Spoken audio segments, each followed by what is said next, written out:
नमस्कार, बनारस की तस्वीर में आपका हार्दिक स्वागत है। मैं हूं विमलेंद्र राय पीटर और आज हमारे संग वाराणसी कांग्रेस महानगर के पूर्व प्रवक्ता, कांग्रेस जिला के पूर्व प्रवक्ता तथा वाराणसी में अभी पिछले दिनों विधानसभा चुनाव हुआ था, जिसमें शहर कैंट विधानसभा के प्रत्याशी राजेश मिश्रा के मीडिया प्रभारी, मीडिया प्रवक्ता अमिताभ दीक्षित जी आज हमारे साथ हैं। यूँ तो वाराणसी अनेकों विधाओं के लिए जाना जाता है। ऐसे में अब नगर निकाय का चुनाव आ रहा है और नगर निकाय के चुनाव में क्या तैयारियां हैं तथा अभी कल जो विधानसभा उपचुनाव हुए हैं उसमें परिणाम को लेकर के आज हम अमिताभ दीक्षित जी से बात करेंगे। साथ ही आप देख सकते हैं इस समय अमिताभ दीक्षित जी आपके साथ हैं, आपके बीच में हैं। एक चाय पे छोटी सी चर्चा हो रही है।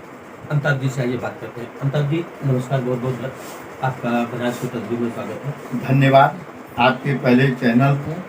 हमारे वाराणसी और देश और प्रदेश के सम्मानित जनता को मैं सर्वप्रथम आज चूंकि देव दीपावली का एक हिंदू धर्म का और बनारस का देव की दिवाली के रूप में जो मनाई जाती है, उसका मैं अपने सभी दर्शकों को और जनता को हार्दिक अभिनंदन और उनका स्वागत करता हूं और अपनी तमाम शुभकामनाएं सभी देशवासियों को देता हूं।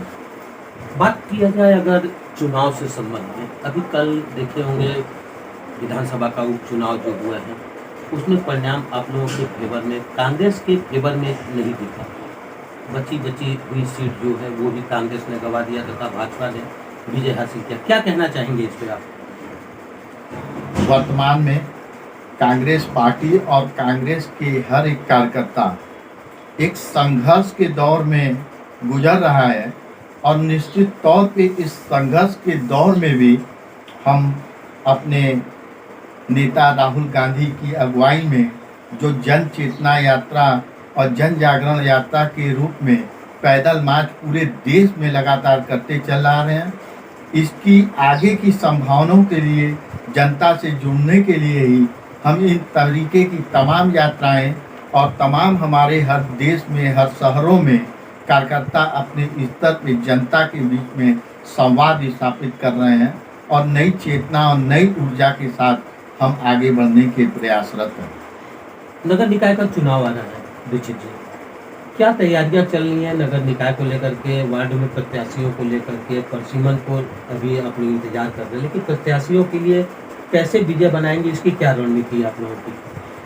चुनाव आयोग और सूत्रों के द्वारा जो जानकारी प्राप्त हो रही है कि निश्चित तौर पे बनारस में संभावना है कि दिसंबर आखिरी तक नगर निकाय का और मेयर का, पार्षदों का चुनाव हो जाएगा और जनवरी के पहले हफ्ते में इसके परिणाम आने की संभावना है। लेकिन इस निकाय चुनाव के मुद्दे नज़र रखते हुए हम मेयर प्रत्याशी के लिए अभी सामान्य है कि अगड़ा है, पिछड़ा है, आरक्षण तो 2-4 दिनों में आएगा, लेकिन अपनी संभावनाओं को लेके हम हर वार्डों में अपने अपने तरीके से वहाँ का जनप्रतिनिधि कैसा हो, इसके लिए विचार करते हुए उसका खोज आरंभ कर रहे हैं और तमाम हम लोगों के पास पार्षद प्रत्याशी के रूप में एक वार्ड से 10-15 लोग कांग्रेस का टिकट पाने के लिए आ रहे हैं। तो उसमें हम लोग अपनी संभावनाओं को देख रहे हैं कि उसमें से कौन महिला या पुरुष उस योग्य है, उस वार्ड में उसका कितना जनाधार है और उसका व्यक्तिगत क्या छवि है। इसको देखते हुए हम लोग पार्षदों को लड़वाने की तैयारी आरंभ कर दिए हैं और अपने लिस्टों में उन व्यक्तियों का नाम लिस्ट कर रहे हैं जो प्रबल दावेदार होने के साथ ही जनता में जिसकी सबसे अच्छी पहट रहेगी और जो 2-4-5-6 साल जनता के बीच जुड़ा हुआ है, मोहल्ले में या वार्ड में काम किया है, तो हमारी प्राथमिकता है कि उन्हीं लोगों को चुनाव हम लड़वाएंगे जो जनता से जुड़ा है, ताकि हमारी जीत निश्चित तौर पे। मुद्दा की बात करें अगर, तो मुद्दा क्या होगा इस बार के मेयर के चुनाव में आप लोगों का? देखिए, आज़ादी के बाद कांग्रेस पार्टी का हमेशा जनता के साथ मुद्दा रहा है। कांग्रेस पार्टी कभी धर्म के नाम पे, कभी हिंदू मुसलमान के नाम पे, कभी मंदिर मस्जिद के नाम पे, कभी राज किया, लेकिन कभी उसके नाम पे वोट मांगने का कांग्रेस पार्टी ने काम नहीं किया है। और ना ही हमारी जीत हो, हमारी हार हो, हमें वोट ना मिले, लेकिन देश को जाति विशेष के नाम पे, धर्म के नाम पे, मजहब के नाम पे कांग्रेस पार्टी वोट मांगने का नाम नहीं करेगी। अगर हम देश के सच्चे देशभक्त हैं तो अब देश की सद्भावना और विकास करना चाहते हैं, तो जनता का जो विकास का मुख्य मुद्दा होता है निकाय चुनाव में, हमारी सड़कें ठीक रहें, सीवर लाइन ठीक रहे, हमारे जलने वाले स्ट्रीट लाइट ठीक रहें, कूड़ा करवट क्षेत्रों में न रहे, उनका निस्तारण रहे। जो एक दायित्व होता है पार्षद का और मेयर का, उसी संभावना, उसी आवाज के साथ हम उतरेंगे। हम जाति और मजहब और धर्म के नाम पे बिल्कुल इसी मुद्दे पे बात कर लेते हैं। अभी पिछले 5 सालों से भाजपा की मेयर है यहाँ पे, भाजपा के सांसद है यहाँ पे, भाजपा के विधायक है यहाँ पे।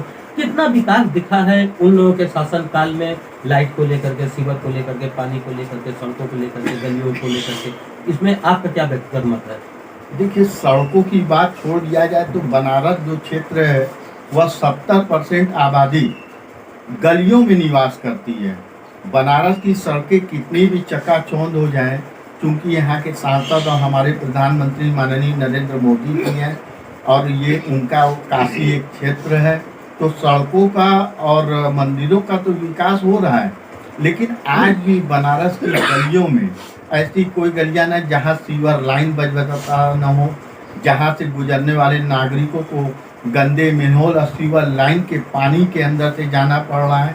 और सबसे बनारस में अगर प्रमुख मुद्दा है, बड़े शर्म के साथ करना पड़ता है कि प्रधानमंत्री का संसदीय क्षेत्र होते हुए भी जो जल ही जीवन है, आज बनारस के वासी जो सरकारी पानी आता है, दूषित पेयजल और सीवर युक्त पेयजल पीने को मजबूर है। अगर बनारस में करना है और बनारस का मेयर और कांग्रेस की सत्ता आती है बनारस के अंदर से, तो हमारी पहली प्राथमिकता होगी जल ही जीवन है, शुद्ध पेयजल पहले जनता को दें। जिस तरीके से आज डेंगू का, कोरोना का, तमाम बीमारियां इस देश में, इस प्रदेश में, इस बनारस में फैला हुआ है, तो अगर जल अगर शुद्ध होगा तभी सारे लोगों का जीवन शुद्ध होगा और उनका स्वास्थ्य ठीक रहेगा।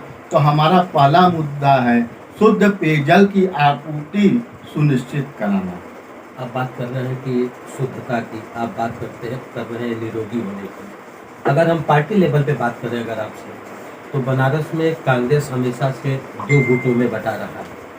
औरंगाबाद हाउस और खजूरी हाउस के नाम से हमेशा से मतभेद रहा है। अभी औरंगाबाद हाउस तो हट गया, लेकिन अभी खजूरी और लहुरा बिल बनाम अब चालू हो गया है। ऐसे में क्या कांग्रेस का बेड़ा पार होता आपको दिख रहा है और इसका निवारण क्या है?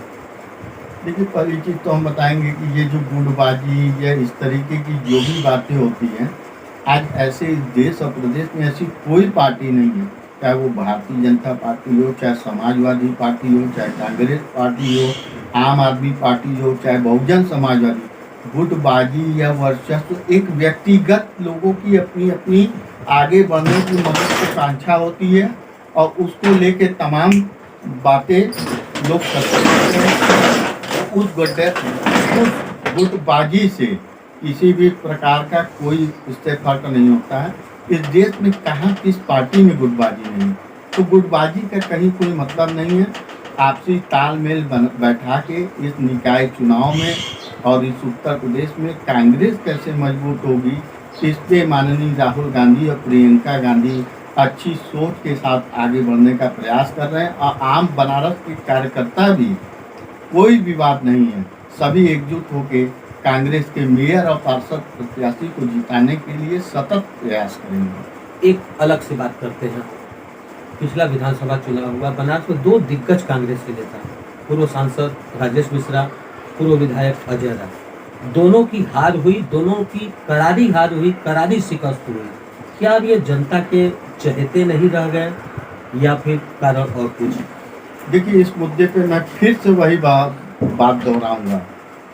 देश के भविष्य के लिए जिस तरीके से भारतीय जनता पार्टी, मेरा फिर वही कहना है कि राजनीति के स्थान पे राजनीति को रहने दो, धर्म के स्थान पे धर्म को रहने दो, शिक्षा के स्थान पे शिक्षा रहने दो, स्वास्थ्य के स्थान पे या चिकित्सा के स्थान पे चिकित्सा रहने दो।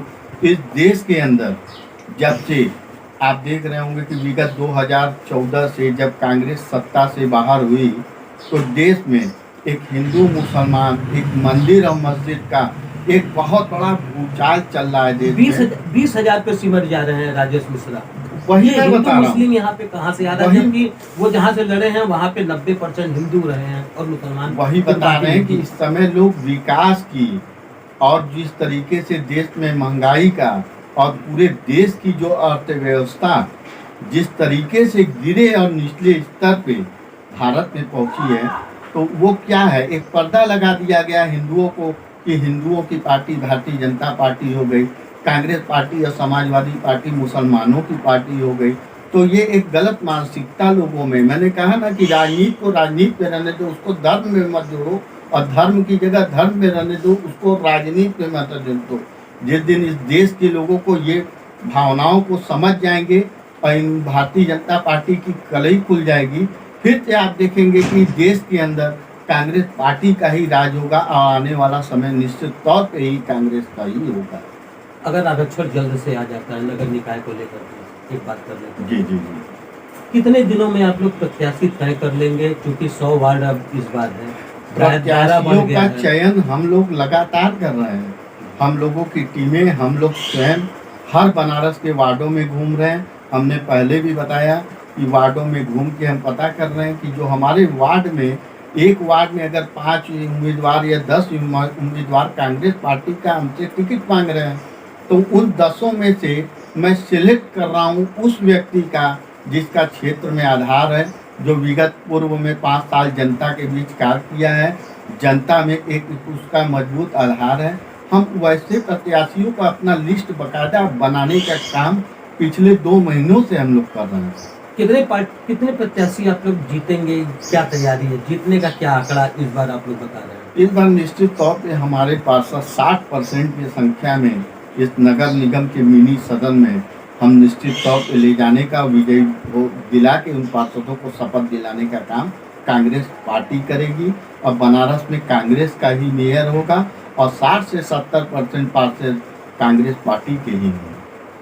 तो ये थे अमिताभ दीक्षित जी, कांग्रेस पार्टी के पूर्व प्रवक्ता, जिन्होंने दावा किया है कि 60% से ज़्यादा इस बार पार्षद प्रत्याशी को ये नगर निगम में भेजेंगे और निश्चित ही मेयर प्रत्याशी भी इस बार कांग्रेस का ही होगा, सदन में बैठेगा।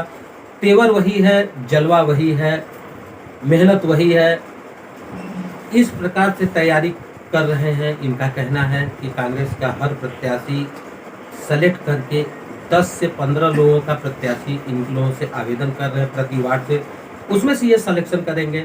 साथ ही इन्होंने राजनीतिक परिचर्चा में भी बताया कि आपसी गुटबाजी कोई नहीं है, हालांकि दिखता जरूर है, लेकिन इनका दावा है, जैसा आम नागरिक, आम नेता लोगों का कहना होता है, उनका सीधे सीधे इन्होंने खारिज किया है कि कोई गुटबाजी नहीं, 60% से ज़्यादा पार्षद होंगे। अपना इस बार मेयर कांग्रेस का प्रत्याशी होगा वाराणसी में।